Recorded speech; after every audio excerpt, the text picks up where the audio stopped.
I was halfway through my third glass of Merlot when the tension started brewing in the corner of the bar. The Blue Moon wasn't a fancy place, just a dimly lit dive on the edge of Brooklyn where regulars came to drown their daily disappointments. But to me, it felt like the perfect refuge, a place where dreams weren't completely crushed yet. I had moved here a few months ago, chasing the hope of becoming a real journalist, one who could write stories that matter. Tonight, I was working on a feature about small businesses fighting to survive in the city's chaos. Jack, the bartender, knew my order before I said a word. He was in his early 30s, always wore a crooked smile, and had this endless patience for customers like me who talked too much and worried too little. I liked Jack. He was the kind of guy who didn't just serve drinks but somehow served a little piece of hope with every pour. But then, from across the room, I felt it, that prickly, uncomfortable stare that no one wants to catch, especially not in a place like this. Two guys, rough around the edges and smelling of cheap beer and trouble, were making their way towards me. I recognized them, Mike and Tony, neighborhood tough guys who were more about bluster than brains. Mike had this permanent scowl and the kind of eyes that suggested trouble was his best friend. Tony, his sidekick, looked more like a scared kid trying to act big, constantly glancing over his shoulder as if expecting a fight or a run. They stopped right next to my stool, their laughter low and mocking. "Well, what do we have here?" Mike said, voice dripping with false charm. Tony leaned in closer, eyes fixed on me. "You look like you could use some company." I could feel the heat rising in my face, not from the wine, but from the clear discomfort. I hated confrontation, but I hated being made to feel small even more. "Thanks, but I'm fine," I said, trying to sound casual, hoping Jack might notice and step in. That's when the real trouble started. They weren't just annoying anymore, they were pushing boundaries, brushing against me, invading my space. It was like being trapped in a slow-moving storm, unsure when the lightning would strike. Before I could say anything else, a voice cut through the tension like a sharp knife. "Back off." I turned to see a man standing next to me, tall, with a quiet confidence that didn't shout but demanded respect. He looked like he belonged in the neighborhood but had dreams bigger than these cracked sidewalks. His eyes, steady and honest, met mine, and for a moment, I felt like someone finally had my back. "Max," he said simply, offering a slight nod to Mike and Tony. Mike snorted. "Who's this, your bodyguard?" Max didn't flinch. "Just a guy who knows when to stand up." Tony scoffed but stepped back, dragging Mike with him. Their laughter faded as they retreated, but the unease lingered. I looked at Max, wanting to thank him but also curious about this stranger who just walked into my life. He smiled, a little shy, rubbing the back of his neck. "Name's Max," he said. "I work at the garage down the street. Fix cars, mostly. Dream is to open my own shop one day." There was something honest in his voice, something raw and real that I hadn't heard in a long time. I told him about my writing, the endless chase for stories that mattered, and how sometimes the city felt like a jungle you had to survive every day. Jack interrupted with a joke, lightening the mood. "Careful, Max, you might start sounding like the hero of this place." We all laughed, even me, though the adrenaline was still coursing through my veins. But the night wasn't over. Just as I was beginning to relax, I noticed a shadow watching us from the other side of the room, a woman with sharp eyes and a knowing smile. She was new, just started working as a bartender a week ago. Her name was Maria. She had a mysterious aura, like she was carrying a secret nobody dared to ask about. Maria came over and introduced herself, her voice low and warm. "You handled that well." "Not everyone would." I shrugged. "I didn't really have a choice." She smiled knowingly. "Sometimes standing up is all you can do." As the night wore on, I realized this wasn't just about a couple of drunk guys. It was about all of us, the dreamers, the fighters, the broken and hopeful souls trying to carve a place in this city. And for the first time in a long time, I felt maybe I wasn't alone. The morning after that night at the Blue Moon, I woke up with a strange mix of relief and lingering tension. The memory of Max stepping in to back me up felt like a warm shield, but the uneasy feeling, That Mike and Tony wouldn't just walk away quietly, still simmered beneath the surface. I spent the morning at my tiny apartment, the city humming just beyond the cracked windowpane. Writing stories about hope was easier when you felt it yourself, but right now, I was caught between hope and fear. I wanted to believe this city could be kinder, that people like Max existed beyond the stories in my notebook. By afternoon, I found myself back at the Blue Moon. The place had changed somehow, as if the night's tension left invisible marks on the walls. Jack greeted me with a nod, slipping a coffee in front of me. "Looks like you've got a fan," he teased softly, nodding toward Max, who was wiping down tables at the far end. Max caught my eye and gave a small, shy smile. He was a quiet guy, not the type to boast, but I could see the strength in his steady hands and calm eyes. When we talked, I learned that his dream wasn't just about fixing cars. He wanted to build something real, a community garage that gave kids from the neighborhood a place to learn, to belong. But those dreams were tangled in fears, failing, letting down the people who believed in him, and the shadow of his past. Speaking of shadows, Mike and Tony's presence lingered. Rumors started swirling around, whispers that Max was mixed up in trouble, that he wasn't as clean as he looked. I hated how quickly the city's whispers could poison a good name. That evening, Maria arrived for her shift, her usual confident smile flickering with something else. Exhaustion? Fear? I asked her about it as she poured a drink for a regular. "Old ghost," she said, a touch of bitterness in her voice. "Sometimes the past isn't done with you." Maria's story unraveled in bits and pieces. Once an actress with dreams of Broadway lights, she'd been crushed by a greedy agent who'd stolen more than just her money. He took her trust. Now, behind the bar, she masked her pain with humor and sharp wit, but I saw the cracks. We all had our battles. Jack, ever the light-hearted one, tried to pull us from the gloom with jokes about the Blue Moon Ghost, a local legend about a bartender who haunted the place after a tragic love story gone wrong. His laugh was infectious, and for a moment, the weight of the night lifted. Max and I found a quiet corner, and he confessed something that surprised me. "Sometimes I feel like I'm just waiting for the other shoe to drop," he said, voice low. "Like no matter what I do, my past or those guys will catch up." I reached out, touching his arm gently. "We all carry shadows. But it's how we face them that counts." Our hands lingered longer than either of us expected, and in that small touch, something fragile, hope, blossomed. But the peace was fragile. Later, Tony showed up at the bar, pretending to be just another customer, but his eyes held a challenge. He sidled up to me and, with a smirk, said, "You sure you want to hang out with that guy? People like him don't usually end well." I felt a flicker of anger and fear swirl inside me. Was it warning? Threat? I didn't know. But Max saw it too. He moved beside me, voice steady. "Leave her alone." Tony's smirk faltered, but he left with a last sneer. After he was gone, Maria pulled me aside. "Be careful," she whispered. "There's more going on here than you see. Not everyone wants things to get better." Her words lingered in my mind like a warning bell. The city wasn't just a backdrop. It was alive with stories waiting to explode. As the night closed in, I realized that standing up for yourself was only the first step. The real fight was in what came next, in trusting others, facing the past, and daring to dream even when the world seemed ready to pull you under. And for the first time, I wasn't facing it alone. The Blue Moon always had a way of making the ordinary feel extraordinary. The clink of glasses, the low murmur of conversations, the occasional burst of laughter cutting through the haze. But lately, the air felt heavier, as if secrets were pressing close, waiting to spill. That evening, I walked in carrying a worn leather folder stuffed with notes, for my latest article, a story about small businesses struggling in a city that never sleeps. I wasn't prepared for what I'd find. Jack greeted me with his usual crooked grin, but his eyes held something new, concern.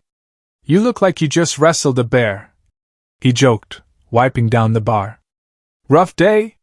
"You could say that," I replied, sinking onto a stool. Maria was already behind the bar, polishing glasses with practiced ease, but I caught the flicker of a smile that didn't quite reach her eyes. Max was sitting alone at a corner table, fiddling with his phone. When he noticed me, his face lit up, a warm but tired smile. I moved over to join him. "Long day?" I asked, watching his fingers tap nervously. Max sighed, eyes distant. "Yeah. Work was crazy. Then I heard some things about Mike and Tony. They're stirring up trouble again." I nodded. The tension in the neighborhood was growing. Those two weren't just rough guys anymore, they were planning something, and it wasn't good. As if on cue, the door swung open and in walked Leo, a regular known for his sharp tongue and quick wit. He was a middle-aged man with a penchant for telling tall tales and a surprising knack for reading people. "Evening, ladies and gentlemen," Leo announced, taking a seat at the bar. "Looks like trouble's brewing again. You all look like you've been through a tornado." Jack chuckled. "That's an understatement." Leo leaned in, lowering his voice. "I heard Mike's been trying to muscle in on a new business deal downtown. Not the kind you want to mess with." Maria glanced at me, her eyes serious. "That's why you need to be careful with who you trust around here." The weight of her words settled between us like thick smoke. Max ran a hand through his hair. "I don't want to get dragged into their mess. I'm trying to keep my head down, build something real." I admired his resolve. He carried the kind of quiet strength that inspired hope, but I could see the doubt shadowing his gaze. Trying to lighten the mood, I joked. "Maybe we should start a superhero team, the Blue Moon Defenders." Jack laughed. "I call dibs on being the guy who pours the drinks." The brief laughter was a bomb, but the threat lingered. Suddenly, Maria's phone buzzed. She glanced at it and paled. "It's him," she whispered. "The agent, he's back in town." My heart skipped. Maria had told me fragments of her story. Once a rising star, now trapped by the shadows of betrayal and greed. The return of her past wasn't just a coincidence. It was a storm gathering force. Max noticed her distress. "Want me to go with you?" he offered. She shook her head, but gratitude shone in her eyes. "Thanks, Max. I'm just not ready." The night deepened, and the bar filled with the usual crowd, some friendly, some curious, others clearly watching and waiting. Among them was Carla, a young woman who worked at a nearby art gallery. She was vibrant, with a contagious laugh and an eye for the dramatic. Carla had taken a liking to Max and often teased him about his serious demeanor. "Hey, Max!" she called out, sliding onto the stool beside him. "When are you gonna let loose and have some fun?" Max smiled awkwardly. "Maybe someday." Carla winked. "You need to live a little, you know. Life's too short for all work and no play." I caught the exchange and smiled. Sometimes, moments like these, the teasing, the lightheartedness, were the sparks that kept the darkness at bay. But just as I began to feel that maybe things could get better, the door slammed open again. Mike and Tony, drunk and loud, swaggered in. Mike spotted Max and sneered. "Look who's hiding here." Tony laughed. "Thought you'd stay out of our way." Max stood slowly, eyes calm but firm. "I'm not afraid of you." Mike's grin twisted. "You should be." Jack moved behind the bar, ready to intervene if needed. Maria stepped forward, her usual sharpness returning. "This isn't a place for your nonsense. Leave before you cause trouble." Mike laughed bitterly. "Always the heroes, huh?" I felt my heart race, torn between fear and something fiercer, the will to protect the fragile hope we were building here. As Mike took a step closer, Max reached out and gripped his arm, steady and sure. "Not tonight." The standoff held for a breathless moment before Mike and Tony backed down, but the message was clear: this was far from over. Walking home later, the city lights felt colder, the shadows longer. But despite the threats and the weight of the past pressing in, I knew this was just the beginning of a story much bigger than any of us. And maybe, just maybe, we had the strength to change how it ends. The next day started like any other in this chaotic city, the screech of subway trains, the distant honk of impatient cars, and the murmur of voices weaving their own stories in the streets. But inside me, a storm was brewing. After last night's showdown, the tension at the Blue Moon wasn't just a whisper anymore. It was a tangible thing, like the electric charge before a summer storm. I walked into the bar, clutching my notebook, hoping to find some calm, or at least distraction. Jack was behind the counter, polishing glasses with his usual half-smile. "Rough night?" he asked, voice low but kind. "You could say that," I admitted, taking a seat. "Mike and Tony are relentless." Jack shrugged, then nodded toward Maria, who was setting up for her shift. "You might want to talk to her. She's been dealing with some things too." Maria caught my eye and gave a small, guarded smile. There was always a distance in her, like she held the city's secrets behind those sharp eyes.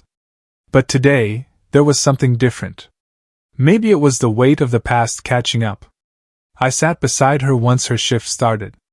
The bar was quieter than usual, a perfect setting for confessions. "You ever feel like the past is a shadow that won't let go?" Maria asked, pouring a drink for a customer but keeping her voice low. I nodded. "Yeah. Like you're trying to move forward, but someone keeps dragging you back." She glanced around, then leaned in. "There's a man, the agent I told you about. He's in town again. He's not just after money this time. He's after control."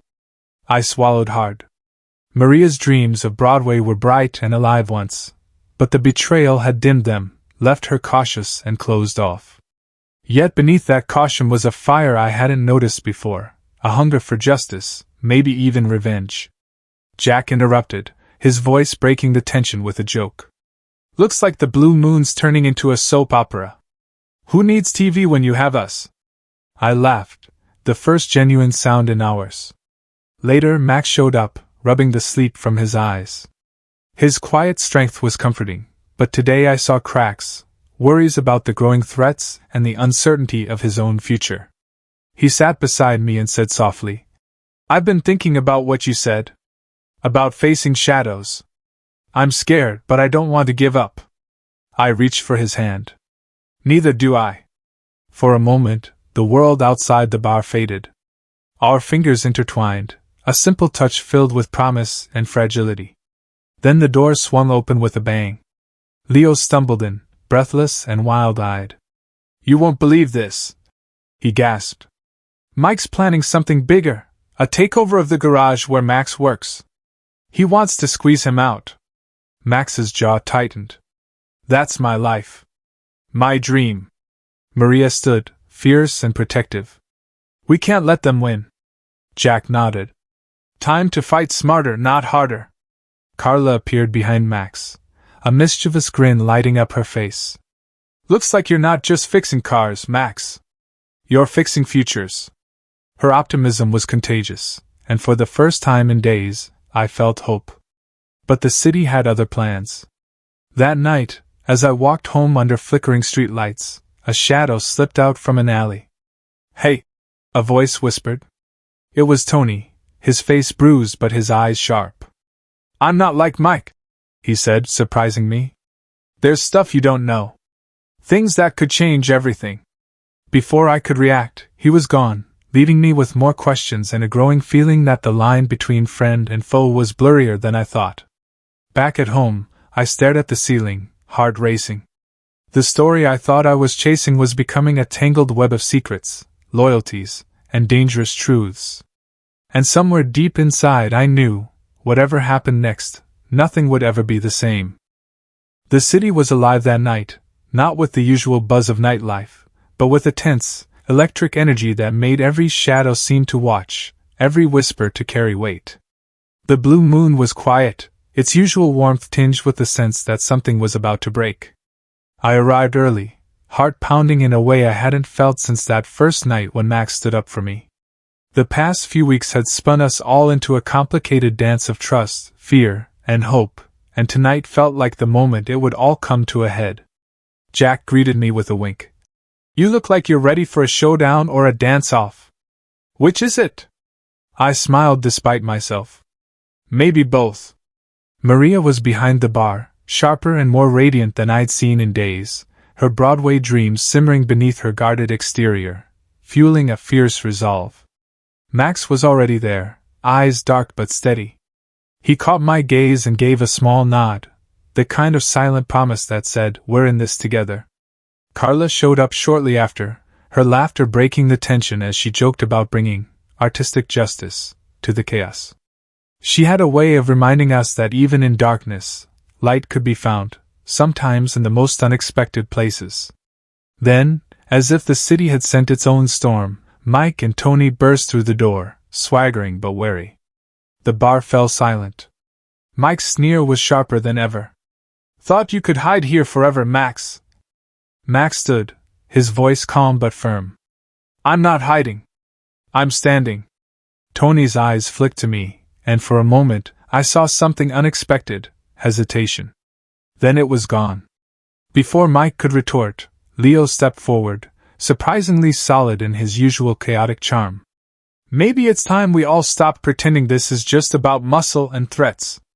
The tension snapped like a fraying rope. Maria's voice cut through the silence. "This isn't just about a garage or a bar. It's about respect, dreams, and the chance to start over." Mike laughed bitterly. "Dreams? You think this city cares about dreams?" I felt a rush of anger and courage. "It should. Because without dreams, what are we?" There was a charged pause. Then, unexpectedly, Tony stepped forward, voice softer. "Maybe we've been going about this all wrong." He told us things we didn't know, about debts, about pressures from people far worse than him or Mike, about a chance to walk away if we could find a solution. The room shifted, old lines blurred. Max looked at me, then back at the group. "We want to build, not fight." Jack grinned. "So, peace treaty over a beer?" Laughter bubbled up, breaking the ice. Maria leaned in, eyes sparkling. "Maybe it's time to rewrite the story." Later, as the night wound down, Max and I found ourselves alone on the small balcony outside. The city lights stretched below us, endless and full of promise. "I never thought I'd find peace here," Max said, voice low. "Sometimes peace finds you when you're ready to fight for it," I replied, my hand finding his. Our fingers intertwined, warm and real. In that moment, I saw not just the city, but the people who made it, flawed, fierce, hopeful, and the endless possibilities waiting beyond the next dawn. Because sometimes, standing up isn't just about pushing others away. It's about pulling each other closer, building something stronger than fear or hate. And as the first light crept over the horizon, I knew, whatever came next, we would face it together.